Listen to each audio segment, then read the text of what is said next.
Good morning. आप लोग का स्वागत है लाइव ऑनलाइन क्लासेज में। आज की क्लास में आपको 56 से आपको क्वेश्चन कराया जाएगा और आपको 1 से लेकर 55 तक आपको क्वेश्चन करा दिया गया। आप यदि पिछले वीडियो नहीं देखे हैं तो कॉम जाकर आप इस चैनल पे देख सकते हैं और आपको चैप्टर बाई चैप्टर क्वेश्चन कराया जा रहा है, ठीक है। उसके बाद आपको इस सेशन को नए से जितना जल्द से जल्द शेयर कर सकते हैं और इस चैनल पे नए हो चैनल को सब्सक्राइब कर सकते हैं। और क्वेश्चन की ओर चलते हैं। आपको यदि आपको आंसर मालूम है तो कमेंट में ABC करके लिख सकते हैं। आपको मालूम नहीं है तो आप देख सकते हैं, उसके बाद आपको बताना होगा यदि आंसर मालूम है तो। पहला क्वेश्चन बोल रहा है आपको 56 में हार्मोन के संबंध में निम्न में से कौन सा कथन सही है। यानी इसमें कौन सा कथन आपका सही है, आपको आंसर देना होगा। पहला ऑप्शन बोल रहा है यह एक विशेष कार्बनिक यौगिक है जो लघु मात्रा में वृद्धि एवं उपचायी क्रियाओं को प्रभावित एवं नियंत्रित करते हैं। ये भी आपका सही है। इन्हें वृद्धि नियंत्रित पदार्थ भी कहते हैं। ये भी आपका सही है कि हार्मोन के संबंध में इन्हें नियंत्रित पदार्थ भी कहा जाता है। इसका प्रभाव विभिन्न सांद्रता और विभिन्न अंगों पर भी किया जाता है। सही है। उपयुक्त तो सभी। आपको कथन क्या होगा, उपयुक्त सही होगा, right answer option number D इसका करेक्ट आंसर हो जाएगा आपका, ऑप्शन नंबर डी। आगे बात करते हैं क्वेश्चन नंबर 57। इंडोल एसेटिक अम्ल क्या है। इंडोल एसेटिक अम्ल क्या है। एंजाइम है, कवकनाशक है, अमीनो अम्ल है, ऑक्सीजन। आपका राइट आंसर हो जाएगा ऑक्सीजन। राइट आंसर आपका ऑक्सीजन, ऑप्शन नंबर डी इसका करेक्ट आंसर है। बाकी सब आपका गलत है। आगे बात करते हैं क्वेश्चन नंबर 58 नंबर बोल रहा है ऑक्सीजन से संबंधित कौन कौन सा कथन सही है।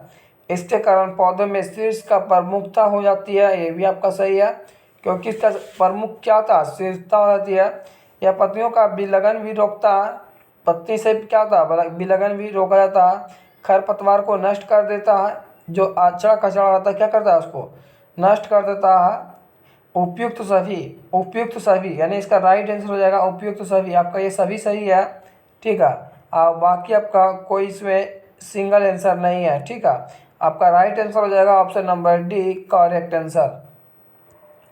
आगे बात करते हैं 59। किस पादप हार्मोन के छिड़काव से अनिषेक फल का प्राप्त किए जा सकते हैं। किस पादप हार्मोन के छिड़काव से अनिषेक फल प्राप्त किए जा सकते हैं। Option A auxin, cytokine, gibberellin, abscisic acid. आपका राइट आंसर हो जाएगा ऑक्सिन। आपका राइट आंसर हो जाएगा ऑप्शन नंबर ए ऑक्सिन। आगे क्वेश्चन 60 बोल रहा है कि निम्नलिखित में कौन सा हार्मोन पादप कोशिकाओं को इस प्रकार बढ़ने के लिए प्रेरित करता है कि जिसमें प्रकाश की ओर मुड़ा हुआ प्रतीत होता है। साइटोकिनिन, ऑक्सिन, जिब्रेलिन या एब्सिसिक। आपका आंसर मालूम है तो कमेंट में लिख सकते हैं और इस सेशन को जितना से जितना ज़्यादा शेयर कर सकते हैं और अपने दोस्तों को इस वीडियो को आप अपने दोस्तों को मोबाइल पर आपको व्हाट्सएप है, टेलीग्राम आपको इस शेयर करना होगा। और 100 सब्सक्राइब जैसे ही पूरा हो जाएगा तो लाइव क्लास कराया जाएगा आपको। उसमें आपको एक बड़ा सा मैराथन क्लास कराया जाएगा 500 या 200 क्वेश्चन की। अब कितना आपको याद है आप कमेंट में ज़रूर करना होगा आपको। ऑप्शन नंबर बी इसका करेक्ट आंसर है। ऑप्शन नंबर बी इसका ऑक्सीजन है, ठीक है। ऑप्शन नंबर बी इसका करेक्ट आंसर है। क्वेश्चन नंबर 61 बोल रहा है कि कोशिका विभाजन में मदद करने वाला पादप हार्मोन है। कोशिका विभाजन में मदद करने वाला पादप हार्मोन है abscisic acid, gibberellin, cytokinin, auxin. इसका राइट आंसर हो जाएगा साइटोकिनिन। ऑप्शन नंबर सी इसका करेक्ट आंसर है, साइटोकिनिन। आगे बात करते हैं क्वेश्चन नंबर 62 में बोल रहा है निम्नलिखित में कौन सा पादप हार्मोन बीजों का सुषुप्त अवस्था में रखा जाता है। सुषुप्त अवस्था में रखा जाता है तथा पत्तियों को विलगन मुख्य भूमिका निभाता भी है। Option number A auxin, option B gibberellin, option C cytokinin, option D abscisic acid. तो आपको एब्सिसिस, ठीक है, आपको एब्सिसिक एसिड का आंसर, इसका राइट आंसर हो जाएगा। ऑप्शन नंबर इसका डी करेक्ट आंसर है, एब्सिसिक एसिड। आगे बात करते हैं क्वेश्चन नंबर 63 में बोल रहा है कि निम्नलिखित में कौन सा एक प्राकृतिक फल पकाने वाला हार्मोन है। वो भी आपका क्वेश्चन पूछा हुआ है UPPCS 2015 में। निम्नलिखित में कौन सा एक प्राकृतिक फल पकाने वाला हार्मोन है। Chitin, gibberellin, auxin, ethylene. Option number इसका राइट आंसर हो जाएगा डी एथिलीन है, जो आपको पकाने वाली प्राकृतिक फल पकाने वाली हार्मोन होती है। किससे जी? तो एथिलीन से। आपका राइट आंसर हो जाएगा option number D correct answer है। आगे बात करते हैं क्वेश्चन नंबर 64। बोल रहा है प्रकाश अनुवर्ती संचलन द्वारा नियंत्रित किया जाता है। जो प्रकाश अनावर्ती संचलन किसके द्वारा नियंत्रित किया जाता है। एथिलीन के द्वारा नियंत्रित किया जाता है, ऑक्सिन के द्वारा, जिब्रेलिन के द्वारा, साइटोकिनिन के द्वारा। तो आपको राइट आंसर हो जाएगा ऑक्सिन। ऑक्सिन के द्वारा आपको प्रकाश अनावर्ती संचलन किया जाता है। किसके द्वारा? तो आपका राइट आंसर हो जाएगा ऑक्सिन। ठीक है, ऑक्सिन। ऑप्शन नंबर इसका बी करेक्ट आंसर है। आगे बात करते हैं 64 में बोल रहा है पादप वृद्धि हार्मोन जिब्रेलिन किससे निकाले जाते हैं। जो पादप वृद्धि हार्मोन होते हैं वो जिब्रेलिन किससे निकाले जाते हैं। ये आपको SSC 2013 में पूछा हुआ क्वेश्चन है। कवक से निकाले जाते हैं, जीवाणु से, शैवाल से या नानावृक्ष। इसका राइट आंसर हो जाएगा कवक। कवक से आपको पादप वृद्धि का हार्मोन जिब्रेलिन से निकाले जाते हैं, यानी कवक से निकाले जाते हैं। आंसर है आपका ऑप्शन नंबर ए इसका करेक्ट आंसर है। आगे बात करते हैं क्वेश्चन नंबर 66। निम्न में से कौन सा खरपतवार मारक है। निम्नलिखित में कौन सा खरपतवार मारक है। ऑप्शन नंबर ए NAA, 2,4-D, MBA, GA। आपको इसका पिछले क्लास में यदि आप नहीं देखे होंगे तो इसको पहले देख ले, उसके बाद इस सेशन को ज़्यादा से ज़्यादा शेयर करना होगा। आपको इसका आंसर मालूम होगा, क्योंकि हम आपको पिछले क्लास में याद करवाए थे कि निम्न में से कौन सा खरपतवार मारक है। तो 2,4-D option number B 2,4-D इसका करेक्ट आंसर है। ऑप्शन नंबर बी इसका करेक्ट आंसर है। आगे बात करते हैं क्वेश्चन नंबर 67 में बोल रहा है कि पादप वृद्धि अनुपान, ठीक है, पादप वृद्धि अनुमापन के साथ किस भारतीय वैज्ञानिक का नाम जुड़ा है। ठीक है, H G Khurana, CV Raman, JC Bose, Meghnath Saha. तो आपका राइट आंसर हो जाएगा JC बोस करेक्ट आंसर आपका। JC बोस ने पादप वृद्धि अनुमापन के साथ भारतीय वैज्ञानिक का नाम जोड़ा गया था। ऑप्शन नंबर सी इसका करेक्ट आंसर है JC बोस। आपको जैसा करना है आपको वो बताना होगा। इसका करेक्ट आंसर हो जाएगा आपको JC बोस। ऑप्शन नंबर 67 का JC बोस ऑप्शन सी। आगे बात करते हैं क्वेश्चन नंबर 68 में बोल रहा है आपका राइट आंसर निम्नलिखित में कौन सा किस पेड़ को अपनी वृद्धि के लिए, यानी दूसरे की वृद्धि के लिए नहीं बोल रहा, अपनी वृद्धि के लिए मात्रा में जल की आवश्यकता होती है, यानी कितनी जल की आवश्यकता होगी। आम, ऑप्शन ए आम, ऑप्शन बी बबूल, ऑप्शन सी अमरूद, ऑप्शन सी इक्लिप्टस। तो आपका राइट आंसर हो जाएगा इक्लिप्टस। राइट आंसर है जो आपका इक्लिप्टस हो गया आपका right answer. Option number D इसका करेक्ट आंसर है। आगे बात करते हैं 69 में बोल रहा है कि ऑक्सेनोमीटर का प्रयोग करते हैं प्रकाश संश्लेषण की दर मापने में, वृद्धि के मापने में, रसाकरंश के मापने में, ऊर्जा हाउस के मापने में। तो आपको वृद्धि को मापने के लिए ऑक्सेनोमीटर का प्रयोग करते हैं। वृद्धि को मापने के लिए ऑक्सीनोमीटर का प्रयोग करते हैं। ऑप्शन नंबर बी इसका करेक्ट आंसर है। आगे बात करते हैं क्वेश्चन नंबर 69 हो गया आपका। और इस सेशन को ज़्यादा से ज़्यादा शेयर कर सकते हैं। और जितने आपको ग्रुप पे हैं इस सेशन इस वीडियो का लिंक आपको ग्रुप में डाल दें, ताकि आप भी इसको और अपने दोस्त को भी मालूम चले कि हाँ आपका ऑब्जेक्टिव प्रत्येक दिन जीएस का ऑल कॉम्पिटिटिव एग्जाम बायोलॉजी का 30 क्वेश्चन प्रत्येक दिन कराया जाता है, और शाम को आपको करंट अफेयर 50 क्वेश्चन प्रत्येक दिन कराया जा रहा है। आप उस सेशन में भी जुड़े और सब्सक्राइब करें, चैनल को लाइक करें। पहला बोल रहा है क्वेश्चन कि आपको पौधे में वृद्धि होती है जीवाणु अवशोषण के कारण केवल निश्चित अवधि तक, रुक रुक कर जीवन भर पौधे की वृद्धि होती है। तो आपका इसका राइट आंसर हो जाएगा जीवन पर्यंत। जीवन पर्यंत ही आपको पौधे की वृद्धि होती है, यानी जीवन तक आपको पौधा क्या होता है, वृद्धि होती है। ऑप्शन नंबर ए इसका करेक्ट आंसर है। आगे बात करते हैं 71 में बोल रहा है कि समय और आकार के संदर्भ में होने वाला वृद्धि को ग्राफ पर अंकित करने पर एस के आकार का वक्र बनता है, जिसे क्या कहते हैं, समय और आकार, यानी समय को रहते साथ आकार में संदर्भ में होने वाली वृद्धि ग्राफ पर अंकित करने पर एस के आकार वक्र बनता है। यानी जैसे ही पेड़ पौधा होता है तो समय के अनुसार आकार क्या होती है, बढ़ती है वृक्ष की, तो उसका जो ग्राफ बनता है एस की तरह बनता है, तो वो आकार का वक्र बनता है। तो जिसे क्या कहते हैं, सिमगाइड वक्र कहते हैं, श्वसन वक्र कहते हैं, परासरण वक्र कहते हैं, उत्सर्जन वक्र कहते हैं। तो आपका राइट आंसर हो जाएगा सिग्माइड वक्र, सिडमाइड वक्र। इसका राइट आंसर ऑप्शन नंबर ए इसका करेक्ट आंसर है। आगे बात करते हैं क्वेश्चन नंबर 72 में बोल रहा है पौधे की लंबाई में वृद्धि के लिए आवश्यक नहीं है। आरआरबी आपको पूछा हुआ क्वेश्चन है 2005 में पूछा हुआ क्वेश्चन आपको बोल रहा है पौधे की लंबाई में वृद्धि के लिए आवश्यक नहीं है सोडियम, कैल्शियम, नाइट्रोजन, फास्फोरस।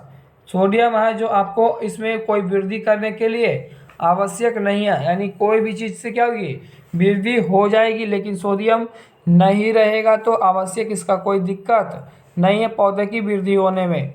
ठीक है, ऑप्शन नंबर ए इसका करेक्ट आंसर है।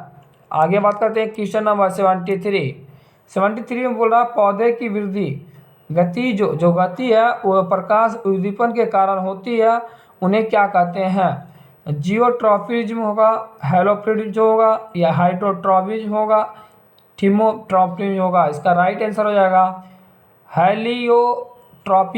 हेलियोट्रॉपिज्म इसका right answer option number B इसका करेक्ट आंसर है।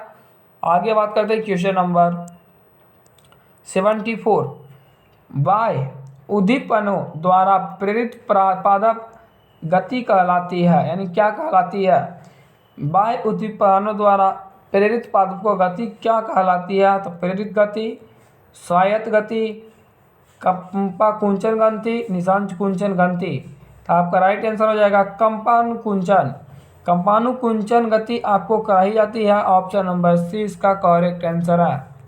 आगे बात करते हैं क्वेश्चन नंबर 75 बोल रहा है छुई मुई की पत्ती में गति होती है। छुई मुई की पत्ती में क्या होती है, गति होती है। ऑप्शन नंबर ए प्रकाशुकचन, कंपानुकचन, निशानुकचन, ठीक है, निशांतुकुचन, आपका ऊपरी कुंचन ऑप्शन आपका ऑप्शन नंबर डी है, तो आपका राइट आंसर हो जाएगा कंपानुकुंचन, यानी कंपानुकुंचन आपका right answer option number B है। छुई मुई की पत्ती गति, यानी जो कोई भी पत्ता को छुआ जाता है वहाँ क्या होता है, छुई मुई हो जाता है, तो पत्ती की गति होती है, तो कंपानुकुंचन क्या यानी कंपन के अनुसार आपको क्या होगी, छुई मुई हो जाती पत्ती, ऑप्शन नंबर 20 का करेक्ट आंसर है। 76 बात करते हैं। 76 में बोल रहा है स्पर्श करने पर छुई मुई पौधे की पत्ती मुरझा जाती हैं क्यों, यानी कोई भी चीज़ को हम छूते हैं, यानी कोई भी पत्ते को छूते हैं तो जो मुरझा जाता है वो क्यों मुरझा जाता है, उसके बारे में आपको राइट आंसर बताना होगा। तो ये जब पर्णाधार का अस्तित्व दाब पर बदल जाता है, यानी पर्णाधार का जो अस्तित्व है दाब में क्या दाब बदल जाता है, वो आपका राइट आंसर हो जाएगा, ऑप्शन नंबर बी इसका करेक्ट आंसर है, पर्णाधार का अस्तित्व दाब बदल जाता है।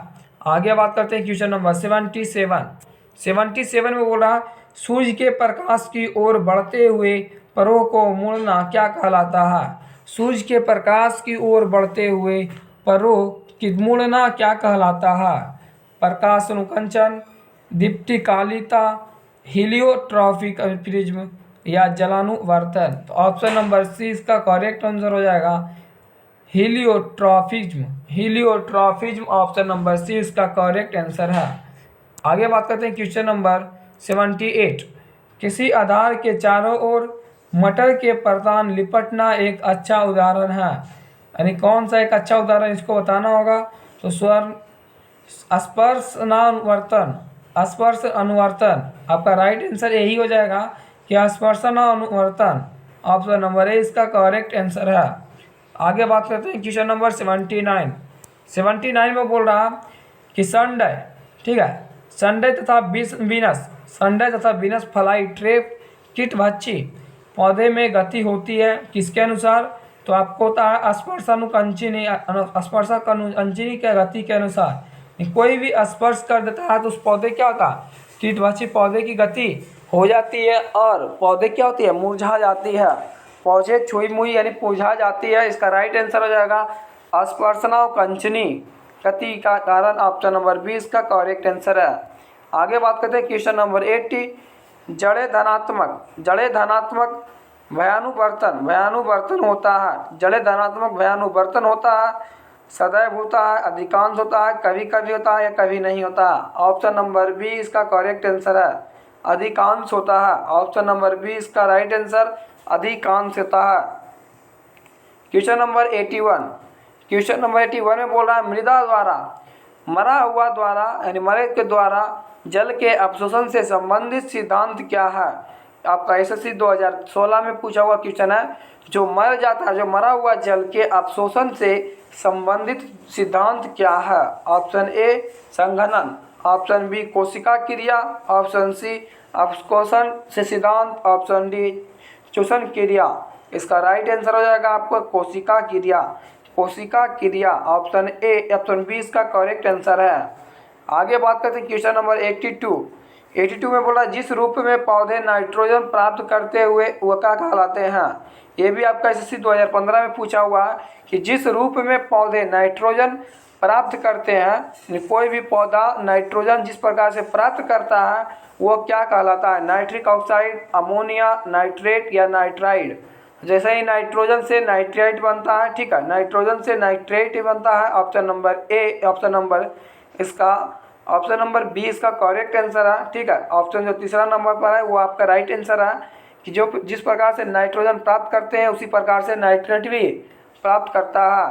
ऑप्शन नंबर बी इसका करेक्ट आंसर है। आगे बात करते हैं 83। पौधे में पत्ते के पृष्ठ पर पाए जाने वाले लघु छिद्रों का नाम क्या है? जो पौधे पर पत्ते पृष्ठ पर पाए जाने वाले लघु छिद्रों का नाम क्या है? यूपीपीसीएस में पूछा हुआ है। गर्त है, रद्र है, त्वचा रोम है या जल रद्र है? तो आपका राइट आंसर हो जाएगा रद्र। आपका बी है जो आपका राइट आंसर है।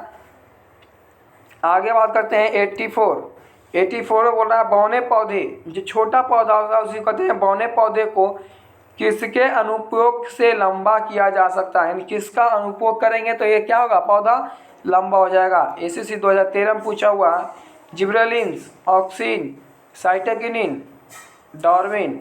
इसका करेक्ट आंसर हो जाएगा ऑप्शन नंबर सी साइटोकिनिन के बौने पौधे में साइटोकिनिन का उपयोग करके आपको लंबा पौधा किया जाएगा। ऑप्शन नंबर सी इसका करेक्ट आंसर है। आगे बात करते हैं 85। पशुओं में हीमोग्लोबिन के सदृश पौधे में कौन सा अणु होता है? एसएससी 2013 में पूछा हुआ। कैरोटीन होता है, साइटोक्रोम होता है, सेलुलोज होता है, क्लोरोफिल होता है। जो पशुओं में हीमोग्लोबिन का सदृश पौधे में कौन सा अणु होता है? तो आपका क्लोरोफिल होता है। राइट आंसर आपका राइट आंसर डी हो जाएगा। चलिए आपको इतना ही तक, क्योंकि आपका 85 ही क्वेश्चन है। आपको इस स्लाइडर तक आपको पूरा करा दिया गया। इस चैप्टर को पूरा हो गया, इस चैप्टर समाप्त हो गई है। और कल की क्लास में आपको एक नए चैप्टर के अनुसार फिर से आपको ऑब्जेक्टिव 1 से लेकर 30 क्वेश्चन कराया जाएगा। ठीक है, आपको हो सकता है कि कल वो भी आपका चैप्टर समाप्त हो जाए, और इस सेशन को ज़्यादा से ज़्यादा शेयर करना होगा। और यदि आपको आंसर मालूम रहता है तो कमेंट करना है, और इस चैनल पे नए हो तो चैनल को सब्सक्राइब करके बेल आइकन को प्रेस कर ले, ताकि आपको कोई भी चीज़ आपको इस पर बताया जाए तो आपके पास नोटिफिकेशन पहुँचे। और यदि फेसबुक पेज पर देख रहे हैं इस वीडियो को तो फेसबुक पेज को भी लाइक करना होगा, सब्सक्राइब यानी फॉलो करना होगा।